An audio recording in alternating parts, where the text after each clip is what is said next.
Hello and welcome to this week's episode of Out and About in the UK, coming to you today from the heart of central London.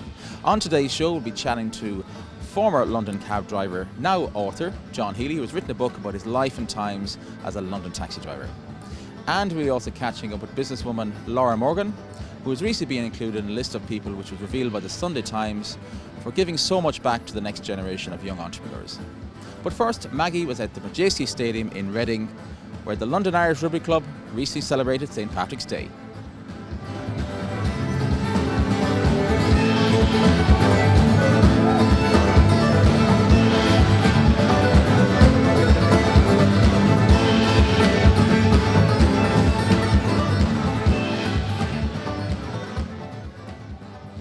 Welcome to Irish TV and welcome to the Madejski Stadium in Reading. We're here for London Irish's biggest day in their calendar. It's their St. Patrick's party. The pitch might look empty behind me, but it's not going to stay empty for long as the Exiles come out to take on the Newcastle Falcons in the Premiership. The fans aren't here yet. They're outside in the car park. They're not parking their cars. They're actually taking part in a big party. That's right. Join us here for more on Irish TV from the London Irish St. Patrick's Party. Andrew, you moved over to Reading to work at London Irish not so long ago. Tell us about your journey over here. Yeah, I suppose for me, I just was working back home in Dublin. Always wanted to get to the London market. I wanted to work in sports, and then saw the opportunity for London Irish, and I thought that couldn't fit better for me, being an Irish boy and looking to move to London. So it was just right time, right place for me. And what's your job here at the Madejski Stadium? My job, so I work on sponsorship, but then also on hospitality. So match days will be totally focused around hospitality, making sure everyone is coming, having a friendly welcome and a friendly face. That's what we build on. It's the Irish welcome to people. So you're bringing that flavour of Ireland to people when they come to a match day. And behind us, actually, one of the hospitality suites, people are obviously going to be coming now and enjoying a little bit of food and drink beforehand. What's on the menu today and what will be served at the bar? Yeah, it's a hugely important thing for any club when you have a hospitality section, and we have probably the best in rugby. So we'll have an Irish flavour to today, so whether it be Irish stew, obviously Guinness will be plenty of that for the day. But we're always looking to do something that has an Irish twist to it too first. Now, you're an Irish lad yourself. You're from a kind of a small part of County Wexford, I understand. How is it living, because you live in southwest London at the moment, how has that transition been for you? Yeah, I suppose it is a total change compared to where I lived in Wexford, which was about a village about 400 or 500 people. You'll have to give them a shout out now that you mentioned it. Yeah, Owler at the Balloch. I love the place.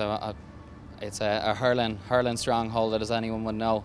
So I love getting back there when I can, but definitely London and living in Twickenham brings a whole new dimension. When you move to a city of 9.5 million people, it's going to be a bit of a change, all right. But London's a great city with the options that you have.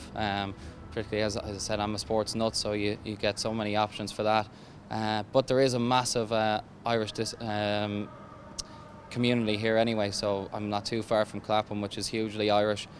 So many friends who are over here that you get a friendly face wherever you go. You're going to meet and a friendly voice. Announcer Queeve, you are a very important man on a day like today for London Irish. I am massively not an important man for a day like today. All the important men are thankfully wearing the jerseys or out in the field. I'm just the person who does all the shouting and roaring and gets people going. I'm a fan with a microphone. That's my job here, basically. How long have you been a fan of London Irish? I've been a fan of London Irish actually since I was a teenager. I remember following them when I was back at home in Ireland, because it was back in the days. It's quite different now. There used to be a lot of Irish internationals and stuff playing. Like most of the team were Irish and stuff. Obviously the nature of it's changed over the years because of the way Irish rugby's gone. But yeah, for a long time, and then I got asked to do this kind of out of the blue 9 years ago now. And it was amazing. I got a phone call from somebody and I was like, do you know what London Irish is? The rugby club. Yeah, the rugby club I've been a fan of since I was a teenager. Yeah, yes, I do know what that is. Oh, they're looking at an announcer. Well, that's worked out very well for everybody. But no, so it's brilliant, obviously, and it's a real second family over here. It's been absolutely fantastic. Today, I suppose you're right in a way that your job was kind of easy, I suppose, maybe than other days, because it is such a party atmosphere, and it's such an important day, isn't it? And it is a couple of weeks after St. Patrick's Day itself, but the St. Patrick's Party is a great thing on the calendar. Absolutely, it's a massive thing for the club, and the reason it is, like, Arsenal basically don't want to, I think it's clashed with parades and stuff like that, which is very understandable, but it is a big thing. It's been a big thing every year I've been here. It's always been a fantastic day out, and it's great. A lot of people come for this. It's a one-off thing, but you know, the ordinary fans enjoy it as well. I mean, you've seen outside, it's crazy. I mean, it's a real sort of like, it's a festival as well as a rugby thing. Well, Maggie seems to be having a fantastic time there at the Madejski in Reading with all the gang there from the London Irish Rugby Club. We'll be catching up with her a little later on for a little bit more. Well, John Healey was born in County Limerick and raised in Malahide in County Dublin. He moved to the UK in the 50s and worked as a TV engineer and later as a London taxi driver. He's also published a children's book, but more recently published a book about his life and times as a London taxi driver. We visited John at his home in South London to talk more about his life. John, you're an author. You went on to write a great book about your cabbieing career, but you've also written books about children's books. Yes, Tell us about those. I've got this one here, actually. It's a children's book, and probably would make. It's a children's total fantasy, and one day it will make a lovely cartoon film if I find the right producer. I wrote this when Rose, my second wife, was dying, because I woke up one night. She was all right beside me, and she says, "Where are you going?" I said, "I'm going to get some paper and pen, because something has come into my mind," and I couldn't stop writing. I wrote about 20 pages, and the next morning I found it. I couldn't read it. I couldn't decipher it, actually, because it was scribbled. But 6 months later, I found it again. She was still alive, Rose, so I started writing this. And this is so easy to read. A guy in my club gave me £1,000 and bought 100 of these and sent them all off to African schools so the kids could learn how to read. Oh. Wasn't that nice? Wonderful.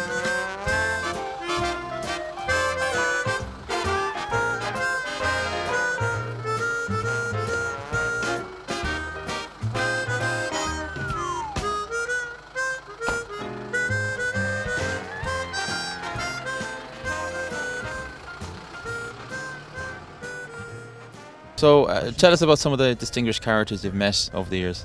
Well, I was sitting on the Savoy Hotel rank, and out come Richard Harris. And he said to me, "Can you drive this?" And I said, "Well, I'm not sitting here for my health," I said. And I actually took him to Berkeley Square, where he was going to have his head measured for a wig for Harry Potter. He was going to be Albus Dumbledore. He looked very ill. He was off the drink, but it was a bit too late. He died a little after that. And another guy I picked up was held by Richard Georgie Best. One of the greatest footballers ever, in my opinion. I took him from one pub to another, so I contributed to his downfall, wouldn't you say? Just a tad. Well, I'm sure he had many other influences along the way. I'm sure he had, actually. He was doing his best. Joke. Another nugget. Another pun. But he asked me to tell him a joke for his new friends. So I tried him with a couple. I said, "George, you were born in Belfast where they made the Titanic." He says, "I'm very proud of that." And then I went on to say there would have been more people saved if they hadn't been queuing up for the dancing and listened to the tannoy, because the tannoy says there's a band on ship. These are subtle little jokes. Don't give up the day job. I once picked up Joan Collins. Well, she was incognito, actually. She was actually dressed so nobody would recognize a big pair of glasses. So I said, "You're Joan Collins." She says, "How did you know that?" And she dropped the glasses. She was quite miffed because I had blown the cover. So John, you know, you were picking up stars in the cab, and before that you were picking up stars, or not picking up stars, but visiting stars, fixing their TVs. Yeah. So how did that all happen with the TV and the stars? Well, I will tell you. During that time, the only people who were able to afford expensive colour televisions were the stars, and that's why I went to their houses, you know. Mrs. Thatcher especially, you know, and who else? Haley Mills, John Mills, they all had colours TV. Mick Jagger's house, Cheney Walk, Marion Faithfull was living there, you know, at the time, and her son had poured Ribena in the back of the colour set, and the whole house would have burnt down had I not turned the thing off, you know. So there you go. Yeah. So John, the book you've written, it's available on Amazon.com. Oh, yes, yeah. It's in a few libraries too, you know. Yeah, oh yeah. So free in the libraries. So if people want to get it, I think go on to Amazon.com, and it's I Drove It My Way, and it's Tales of a London Cabbie. But if they want to see both are good books, John Adrian Talbot Healey, put that in and just type books. Well, can you hold it up there and show our viewers the cover of it? I can indeed. Very proud of that.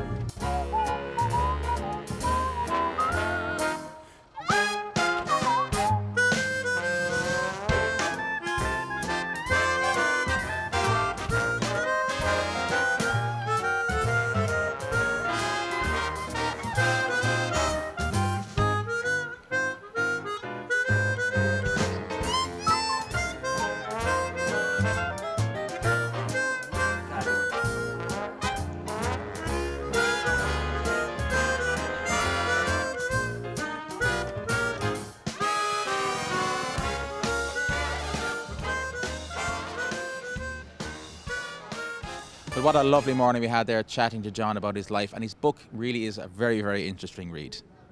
We're going to take a break right now, but do come back to us for the second half of the show.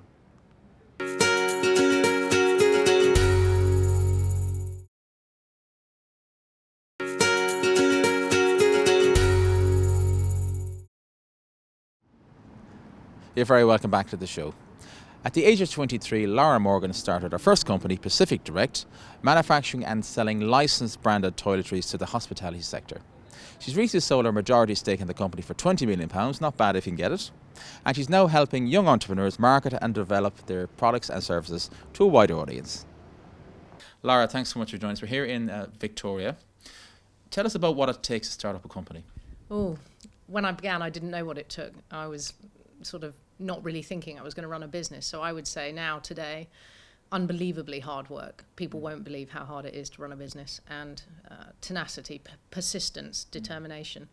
And then I think ultimately being in a sector that you love, because you'll get knockbacks. And if you don't really love and believe in what you're doing and you haven't really got a point of difference, then you won't get through the rough times. My dad went bankrupt when I was 18. I became a salesperson. I'm very proud to be a good salesperson. But ultimately, when I was 23, I came back to UK and needed a job, and it was the last recession, 1991. There were no jobs, so it was make a job, and I got started going, and I was just targeting to do the best that I could do.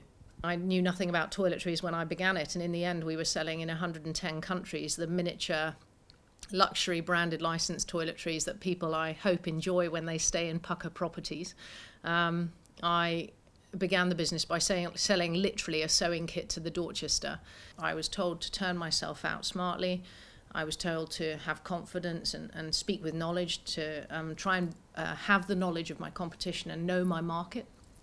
I didn't feel I was a woman in a man's world. The fact that I was selling to gorgeous general managers always seemed to me a bit of an upside. We set outrageous targets, but everybody shared in the reward. And the first million, we went to Barbados. Another time we went to Egypt. We did some extraordinary things, but ultimately it was I could never have achieved what Pacific achieved without the most amazing group of hard-working and dedicated people in it. People say it, but the truth is that you can't build a global business without a team. Mm-hmm. So after 17 years being involved in Pacific Direct, you decided to exit the company with a handshake of 20 million. Tell us about that. Yeah, I was 99% shareholder when I exited the business, which I didn't know at the time was rare. And I had had an extraordinary journey, because I think the use of bank money, where I initially got an overdraft as a young entrepreneur, then I went into factoring and invoice discounting, allowed me to retain equity. So you then exit a business as the 99% shareholder. My mum was the other shareholder. I didn't realise that was rare. And obviously I now look back and I like to do the same thing again, but I'm not as greedy because I've learned some lessons. So you've recently made it onto to a list of 100 people, which was compiled by the Centre for Entrepreneurs, of people that have given back most to young entrepreneurs. How important is that to you? Today I've spoken in Bournemouth to a state school with a lot of young children aged 16 to 18 thinking about what's next in careers. But all the time I'm trying to engage people in the growth phase. I love enterprise of any size. I wish we could get it into the education system earlier. And I really think that the sharing of the journeys of the massive mistakes and failings that I make will maybe help others believe that there is a way through. And I think you know, I'm by no means an expert and I'm learning all the time, but if I can share my journey and others go, oh my goodness, there's no difference between her and the skills I have. I mean, I left school, I had A-levels, but that's the end of my qualification game. I've always had an affinity with Ireland. I go there quite often. I love it. In terms of family history, I was asking my mum about this, and she said there is only one mad grandmother, and she was Irish. But there's no. I mean, I was in Ireland recently at a conference, and I mean, I actually feel it's quite buoyant, and I'm delighted to see that. I think you're a very resilient nation, a bit more creative than many actually, and I think your conditions for building a business in Ireland are first class. The other thing that I would say is that I think, and truthfully I know this, that wherever I go in the world there are Irish people, and you are very communicative and inclusive in the way you do stuff. So the other thing that I would say is that, you know, the Irish people that are making great Irish products should really think hard about exporting, because it's a great way to build a business. I only saw the world as a small place, that's why I was an exporter, but I think Ireland's got a great foundation for business growth. Well, many thanks there to Lara for taking the time out to speak to us, and it really is great seeing her give so much back by helping so many young entrepreneurs develop and market their products. Let's get back to the Madejski in Reading and join Maggie for more St. Patrick's Day celebrations. Bob Casey, probably one of the most successful captains of London Irish ever. First of all, at half-time it's 19-6. What's your take on the first half of the game? Oh, look, we came out of the blocks really fast, 2 quick tries, and then our discipline let us down. But we came back strong at the end of the half, and look, you can see the crowd here. The boys can't help but be inspired by this.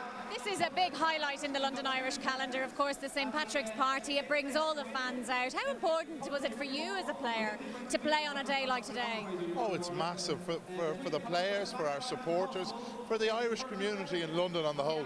This is one of the biggest days in our calendar. It's where everyone can get together, have a bit of crack, watch some good Premiership rugby, hopefully a win. So it is a huge day for us all. London Irish are not worried about relegation at this stage of the season. I'm just wondering, though, for the next season, you know, you're now here in the operations team, of course. You're not playing anymore. Where do you see the team go in the next 2, 3, 5, 10 years' time? Well, we want to be competing at the top of European and English rugby, but it's going to take time. So we're investing heavily in people.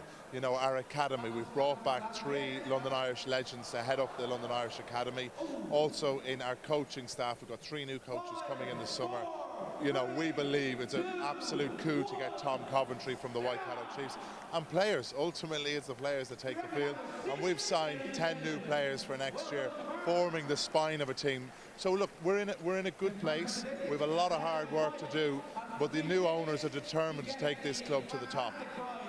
The academy, of course, is all about grassroots rugby, I guess, for young people. And I'm wondering if people were watching this now, families are watching this at home, you know, what would you be saying to them if their boys are looking at the Irish team who've just won the Six Nations, and there's a big World Cup coming as well? What would you say to kids wanting to get involved in rugby? Well, come down to Hazelwood, our new London Irish club. It's incredible. You can play at London Irish from 5 to 55, professional, amateur, minis. We've got everything down there, and it's a great grounding for people. You know, rugby is a great sport, discipline, team spirit. So just come down and get involved. We have a fantastic club at London Irish. That was a really close match in the end, wasn't it? Yeah, it was. You know, we had a great start. We got 14 points ahead, but you know, we knew Newcastle are a great team and they'd come back at us. And you know, last play of the game, now we were lucky to even come away with the win. A great crowd out there, of course. Today is a very special day in the London Irish calendar. How important is it to have such a big crowd on a day like today? Yeah, it's huge. You know, to have pretty much a full house. You know, it's so important for us and gives us a huge boost. And especially before the quarter-final of the European competition next week, so hopefully a lot of those fans will come along to that as well. As an Irish lad playing over here, is it important for you to kind of play for a team that has such a big Irish community behind it? Yeah, it is. It's massive. Like, it helped me settle in like so much easier than it would have been. And you know, there's a lot of Irish people in the back room, and you know, it's just something that I have in common with people when you come here first, and you know, it makes you feel at home. Huge year, of course, for Irish rugby. Just won the Six Nations, big World Cup coming as well. Do you think that rugby itself as a sport is gaining a bit more sort of momentum in Ireland? Yeah, I definitely think it is, and I think that last day of the Six Nations was huge for rugby in general. You know, even if you weren't a rugby fan, if you had a look at any of those games, like it's a great advertisement for the sport, and you know, definitely on the up, especially in Ireland after the Six Nations win, and expecting to go on the World Cup as well. It's a big party day today. Of course, there's some live music still out in the car park just outside. I'll let you go because I'm sure you're dying to get out there, maybe get a drink and get a bit of a dance in. Don't know about a dance, but I'm sure I'll have a drink. Fantastic. Eamon, thanks so much. All right, thanks very much. Cheers. Is this the biggest day in London Irish's calendar of the year? Yeah, we've seen in the car park, you know, the bands, there's fun and games, and this is what we want at London Irish, to let the Irish people come and support the London Irish team. Well, yeah, it might be like, say, a couple of weeks after St Patrick's Day stuff, but it doesn't matter. I mean, Irish people will celebrate St Patrick's whenever, won't they? Oh, it's a party's a party, yeah. Tell me about your own development through London Irish, because you supported them as a rugby fan, but now you're very much involved, aren't you? Talk me through your own involvement with the club. According to my wife, too much involved. Yeah, I started back in 1990, and then I got involved with the academy, and it's progressed now that eventually we've put a consortium together to buy the club and hopefully bring the club back to where everyone wants it to be, and that's at the top of the Premiership rugby. I mean, you're not worried about relegation or anything this season. You know, you've done okay. What's your sort of plan for the club in the next year, the next 2, the next 5, even 10 years? What would you like to see happen? Well, we're building. We've got a new coach coming, Tom Coventry. We've signed some very good signings for next season. When we took over, if you like, for this season, there was most of the signings that would have happened had happened.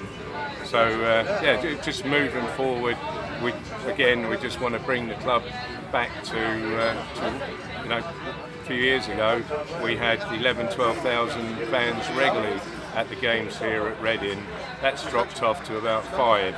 So it's about getting people back and getting behind London Irish. And there is a huge Irish community, not only in Reading, but of course London, the southeast of England, that could be your supporters. What would you say to them if they're watching this tonight? I would say, you know, come out, give us the opportunity to see what we can do and give us support, and hopefully we will give you something to be very proud of. Many thanks there to Club President Mick Crossan and all at the London Irish Rugby Club for inviting us along there to the Madejski Stadium in Reading to join in their St Patrick's Day celebrations. If you'd like to contact the show, send an email to ian@irishtv.ie, and you can also find us on Facebook and on Twitter. Unfortunately, that's all the time we have right now, but do join us next week when we'll be out and about in the UK.